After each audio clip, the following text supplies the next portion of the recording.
Evening snacks இன்னைக்கு நாங்கள் வந்து வாழைப்பூ வடை தாங்க செய்ய போகிறோம். அதுக்கு நம்ம வந்து ஒரு டம்ளர் அளவு கடலப்பருப்பு ஊற வச்சு நல்லா 1 மணி நேரமாக ஊற வச்சு மிக்சியில் போட்டு நல்லா குறப்பாக நம்ம பருப்பு வடை செய்கிற மாரி நம்ம பருப்பு வடைக்கு அரைக்கிற மாரி குறப்பாக அரைச்சிக்கணும். அரைச்சிக்கிட்டு அதில் கொஞ்சம் வாழைப்பூ பொடியாக கட் பண்ணி போட்டு வச்சுக்கலாம். அதுக்கு தேவையானது வந்து வெங்காயம், பச்சை மிளகா, கொஞ்சம் கருவேப்பிலை, கொஞ்சம் சோம்பு சேர்த்துக்கோங்க. சேர்த்துக்கிட்டு தேவையான அளவு உப்பு சேர்த்துக்கோங்க.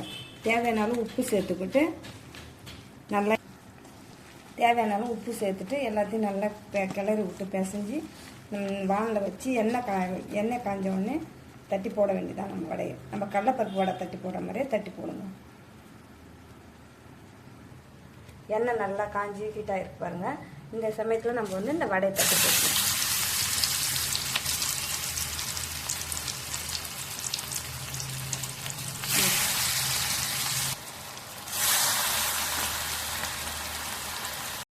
அவ்வளோதாங்க, நம்மளோட அருமையான ஈவினிங் ஸ்நாக்ஸ் வாழைப்பூ வடை ரெடி ஆயிடுச்சுங்க. பார்க்கவும் ரொம்ப கிறிஸ்பியாக நல்லா இருக்குங்க. இந்த வீடியோ உங்களுக்கு பிடிச்சிருந்ததுன்னா ஒரு லைக் போடுங்க, சப்ஸ்கிரைப் பண்ணுங்கள். Thank you friends.